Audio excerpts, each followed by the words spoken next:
പൂജ ഇന്നലെ രാവിലെയാണ് മുറിവാലൻ കൊമ്പനെ ഇത്രയധികം അവശനായ നിലയിൽ RRT സംഘം ഈ 60 ചോല ഭാഗത്തു നിന്നും കണ്ടെത്തുന്നത്. ഇത് ചിന്നക്കനാൽ വിലക്ക് ഭാഗത്തു നിന്നും 1/2 കിലോമീറ്റർ ഉള്ളിലായി വനത്തിനുള്ളിലാണ് ഈ പ്രദേശം. ഇവിടെ ഈ ഒരു പാറയോട് ചേർന്ന് ചരിഞ്ഞു കിടക്കുന്ന അവസ്ഥയിലായിരുന്നു മുറിവാലൻ കൊമ്പൻ. ഭക്ഷണമോ വെള്ളമോ ഒന്നും സ്വന്തം നിലയിൽ കുടിക്കാൻ പറ്റാത്ത ഒരു സാഹചര്യമായിരുന്നു ഇന്നലെ ആനയ്ക്കുണ്ടായിരുന്നത്. അതോടൊപ്പം എഴുന്നേറ്റ് നിൽക്കാനും പറ്റില്ലായിരുന്നു. കാരണം ആനയുടെ ഒരു മുൻകാല് വീണതിന്റെ ആഘാതത്തിൽ വളരെയധികം ക്ഷതമേറ്റ് പിന്നിലേക്ക് ഒടിഞ്ഞ നിലയിലായിരുന്നു. അത്രയധികം ഗുരുതരമായ ഒരു സാഹചര്യത്തിലായിരുന്നു ഇന്നലെ ആനയുടെ അവസ്ഥ. അതിനോടൊപ്പം 3 ദിവസം മുൻപ് ചക്കക്കൊമ്പനുമായി ചിന്നക്കനാലിന്റെ പരിസരത്ത് വെച്ചുണ്ടായ ഒരു ഏറ്റുമുട്ടലിൽ ആനയുടെ പിൻഭാഗത്തായി ആഴമേറിയ ഒരു മുറിവും ഏറ്റിരുന്നു. ഈ മുറിവിൽ നിന്നുള്ള അണുബാധയാണ് ആന ഇത്രയധികം അവശനാകാനുള്ള ഒരു കാരണമുണ്ടായത്. അതിനുശേഷം 3 ദിവസങ്ങളിലായി RRT സംഘം ആനയെ നിരീക്ഷിച്ചു വരികയായിരുന്നു. അതിനിടയിലാണ് ഇന്നലെ രാവിലെ ആനയെ ഇവിടെ അവശനിലയിൽ കണ്ടെത്തിയത്. ഉടൻ തന്നെ വനം വകുപ്പ് എത്തി ചികിത്സ നൽകാൻ ആരംഭിച്ചു. ആനയുടെ അണുബാധ ഇത്രയധികം കൂടിയിരുന്നതിനാൽ ഉടൻ തന്നെ അണുബാധ കുറയ്ക്കാനുള്ള ആന്റിബയോട്ടിക് മരുന്നുകളാണ് ആനയ്ക്ക് നൽകിയത്. എങ്കിലും ആന ഇന്നലെ മരുന്നുകളോട് പ്രതികരിക്കുന്ന ഒരു സാഹചര്യത്തിലൊന്നുമല്ലായിരുന്നു. കുടിവെള്ളമൊക്കെ പുറത്തുനിന്ന് എത്തിച്ച് ഓസ് വഴിയായിരുന്നു ആനയ്ക്ക് നൽകിയിരുന്നത്. എങ്കിലും ഇന്നലെ വൈകുന്നേരത്തോടെ തന്നെ ആനയ്ക്ക് ശ്വാസോച്ഛ്വാസം എടുക്കാൻ ബുദ്ധിമുട്ടുള്ള ഒരു സാഹചര്യമൊക്കെ ഉണ്ടായി.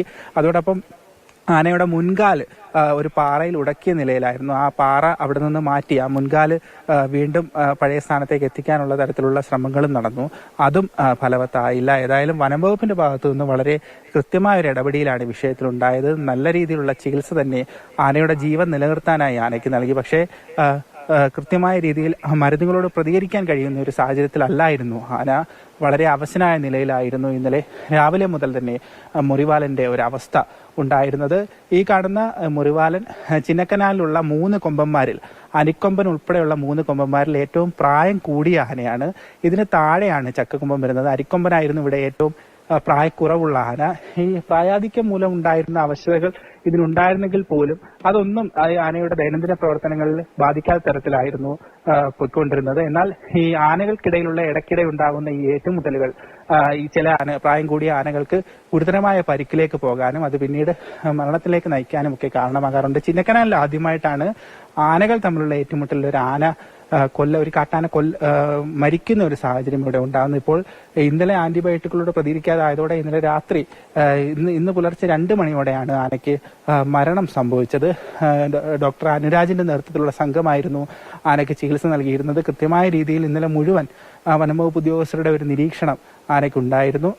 അനുരാജ് ഡോക്ടർ സ്ഥലത്തെത്തി നമ്മളോട് പറയുകയുണ്ടായി, ഇത് വെള്ളം കുടിക്കാൻ പോലും കഴിയാത്തൊരു സാഹചര്യമായിരുന്നു ആനയ്ക്ക് ഇന്നലെ ഉണ്ടായിരുന്നത്. ശ്വാസം എടുക്കാൻ പോലും പ്രയാസം ഉണ്ടായിരുന്നു എന്ന തരത്തിലായിരുന്നു ഇന്നലെ ഡോക്ടർമാർ തന്നെ പ്രതികരിച്ചത്. ഏതായാലും പോസ്റ്റ്മോർട്ടം നടപടികൾ നാളത്തേക്ക് മാത്രമേ ഉണ്ടാവുകയുള്ളൂ എന്നാണ് വനംവകുപ്പ് അധികൃതർ നമ്മളെ അറിയിച്ചിട്ടുള്ളത്. ഈ പ്രദേശത്ത് തന്നെയായിരിക്കും ആനയുടെ ശരീരവും മറവ് ചെയ്യുക. ഏതായാലും ചിന്നക്കനാലിന്റെ ഒരു വനവുമൊക്കെയായി കേന്ദ്രീകരിച്ച് നിൽക്കുന്ന ആളുകളുടെ ഒക്കെ മനസ്സിൽ പലപ്പോഴും ചിലരുടെയൊക്കെ മനസ്സിൽ ആശ്വാസവും ചിലർക്ക് സ്നേഹവും ഒക്കെയുള്ള ഒരു കാട്ടുകൊമ്പനാണ് ഈ മുറിവാലനെങ്കിലും മറ്റു ചിലർക്ക് വളരെയധികം പേടിപ്പെടുത്തുന്ന ഓർമ്മകൾ സമ്മാനിച്ചിട്ടുള്ള ഒരു കാട്ടുകൊമ്പനാണ് ഈ മുറിവാലൻ എന്നത്. എന്നാൽ ഇപ്പോഴും ചക്കക്കൊമ്പൻ പലരുടെയും മനസ്സിലൊരു പേടി സ്വപ്നമാണ്. മുറിവാലൻ കൊലപ്പെടുത്തിയ തൊഴിലാളികളൊക്കെ തന്നെ ഈ പരിസരത്ത്, തോട്ടം തൊഴിലാളികൾ കുടുംബങ്ങളൊക്കെ തന്നെ ഈ പരിസരത്തുണ്ട്. അതുകൊണ്ട് തന്നെ ഇന്നലെ നമ്മൾ ഈ നാട്ടുകാരുമായി സംസാരിച്ചപ്പോൾ മനസ്സിലായത് ചില മേഖലകളിൽ കൃഷി നശിപ്പിക്കുന്നതുമായി ബന്ധപ്പെട്ട പല പ്രശ്നങ്ങളും ഈ ആനകളുടെ ഭാഗത്തുനിന്ന് ഉണ്ടായിരുന്നെങ്കിൽ പോലും ഈ ആനകളോടൊരു വൈരാഗ്യം എന്ന നിലയിലൊന്നും ഈ നാട്ടുകാർക്ക് ആർക്കും ഇല്ലായിരുന്നു. ഏതായാലും